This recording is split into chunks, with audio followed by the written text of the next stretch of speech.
on the other one, you bastard!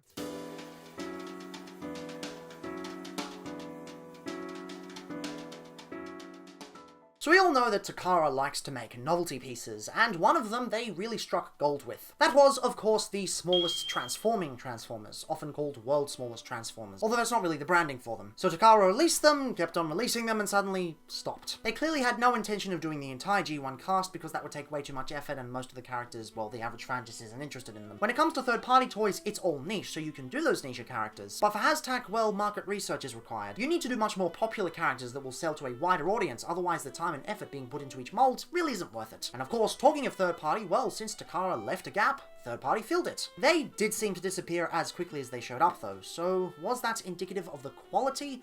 Or was it external factors? I don't know, but I usually like starting off with the train mode. I feel that the ground mode and then the aerial mode is a better way to review things personally, but that's just me. In train mode, Astrotrain is, much like the official smallest transforming Transformers, a tiny recreation of the G1 version, specifically the E-Hobby Toon accurate version. So we've got an entirely purple train, and that would look pretty boring if it wasn't for the spectacular sculpted detail. This thing is sculpted amazingly. It's not a one-to-one copy of the G1 toy, but what we do have here is probably a bit better for the size. And of course you've got the boosters at the back like you would for an Astrotrain, that's just part of the course. I don't know man, there's something amazing about having a tiny little train. When you combine two awesome things, trains and small scale figures, it really creates something special. I sincerely hope that more companies end up making legend scale Astrotrains. I know that there's the Mech Fans Toys version, which I do have on the way. In fact, at the time of filming this, it should be here either tomorrow or the next day. Unless it doesn't come after the weekend and then I have to wait until next week.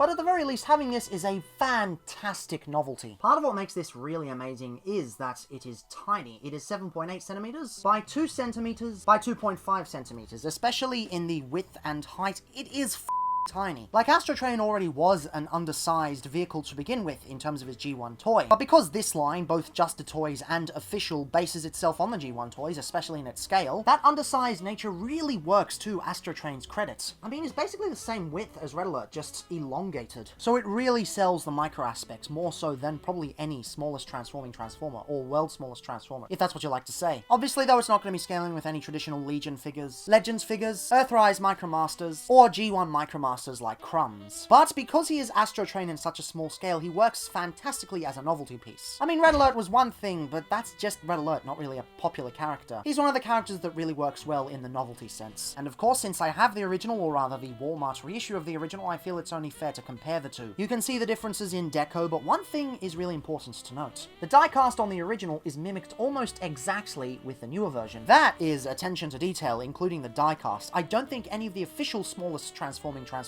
did that. I can't recall a single one that included diecast in their construction, so props to Justitoys there. That's great. Transformation is G1 simple. There's nothing really that changes between the two. Fold these up halfway, folds in the side bits here, and then fold it all the way. Same with this side, of course, as you do. Now, this bit is a bit frustrating. You're supposed to open these up out of there, like the original with the tabs that they have that kind of slide out the sides. But the tabs get sheared off the first time you do it. It just does not work because of the tiny scale. It doesn't affect transformation at all, but it is a bit of a bummer. You pull down the nose cone ever so slightly, and that'll give you enough clearance to rotate it all the way around, and then it pushes down, and then this clips on top of it again. Fold down the wings on the two hinges there, and then rotate this up and push it all the way to the back. And you got yourself a tiny little shuttle mode, and it is just as magnificent as the original. Triple changes are, by design, difficult to design. Trying to cram two modes into a traditional transformation scheme, especially at a certain budget, is prohibitively difficult. But G1 Astrotrain is one of the few figures that surprisingly manages to do well. Like, no other Astrotrain afterwards was able to pull off 3 modes this good. Yeah, you got the feet and the wheels there, but that is the only compromise. It is still a fantastic shuttle mode for what it's trying to do. And sure, a lot of that is to do with the G1 toy, but absolute kudos to what they were trying to do here. It's one of the only triple changes that manages to get every alt mode right, and that is still incredibly commendable. Sure, would have been nice to have that tab in, but that wasn't on the G1 toy, so of course they're not going to bother with that. And here's one interesting thing. He has stickers, just like the original G1 toy. Of course, not the Decepticons stickers, those are mine that I added afterwards, but all the other stickers are just like the G1 toy, stickers on the side, side stickers on here. They are weird. They are great in some aspects and not as good in others. Now, don't get me wrong, they are light years above the Walmart reissue stickers. Most reissue stickers, whether Walmart or Platinum or otherwise, are trash. Absolutely trash. I actually had to replace some of the Decepticon symbols in the train mode on that because they were so bad and couldn't be reapplied. These ones are quite solid. Not to the extent of repro labels, but are still quite solid. And of course they're included, so as long as you buy a new one of these, you should be fine. But there are some interesting things. For starters, you'll notice that there is the slot there, just like there is on the G1 mode there. That actually gets punched into it when you stick the sticker over it. The sticker goes over the slot, and then when you transform it, it punches through, and it's an interesting design. With the way the stickers work, it is quite good, but that could have so easily caused problems. One thing that is a bit of a problem, though, is that the stickers do have a tendency to scratch a bit. At least the G1 stickers don't scratch when you go against them, although they fold up and crumple and tear, so it's kind of worse. But it is something to be careful with. You do want to be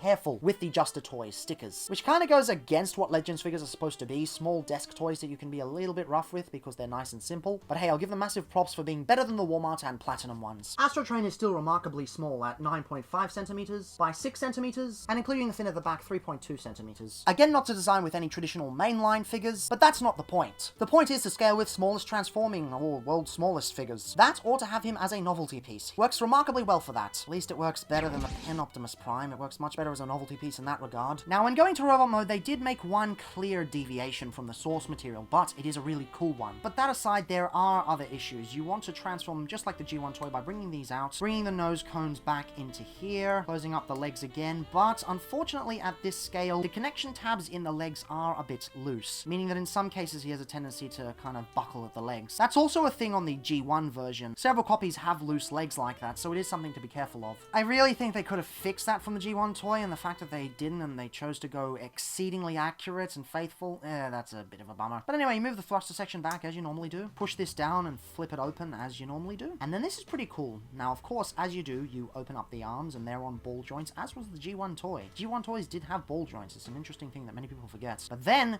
you pull the arms out like that. Now, anyone who had the original G1 toy would be like, well, what the f is that? That's not part of the transformation, you bastard. And they'd be right. You take a look at the original and he has very stumpy arms that look very out of proportion. Well, funny thing, the extendable arms was actually a removed feature from the prototype. Many people don't realize this, but Astrotrain was initially designed to be released in Diaclone, but with the massive success of Transformers in the West, Takara decided, oh, I want some of that shit. So they cancelled all future Diaclone releases and just put all of their resources into the Transformers line. So Astrotrain was meant to be a Diaclone figure, however, he never appeared in the Diaclone line, because Diaclone became Transformers, and Transformers was so successful. But because Hasbro decided, oh, we gotta get rid of those arms, then Takara decided to get rid of those arms, and it was never part of that. They brought back an element from the unreleased prototype. That is amazing. I'm not a G1 obsessor, but that is attention to detail that I absolutely love. And of course, that's not accurate to the original G1 toy. You can't do that. Well, if you do want it accurate, you just don't extend the arms and you just keep it poorly proportioned. But the fact you have the option, that is amazing. That's not even something Hasbro has done. But of course, why would Hasbro? They're just reissuing toys. They don't need to change anything. Still, the attention to detail alone is what makes this figure so commendable. And that's not to say there aren't other forms of attention to detail on this figure. The paintwork is magnificent. And the sculpting, again, it's perfectly tiny and perfectly captures everything that the original G1 toy had. And before you get your knickers in a twist, yes, that includes G1 Astrotrain's gun, and it pegs in incredibly tightly. That peg does seem a little bit fragile, so I would be careful, but for now, it's fine. Of course, being a G1 toy, there's no real articulation, just the ball joints at the shoulders, but that's fine. They didn't need to update the figure, they just needed to recreate it, and they've already done so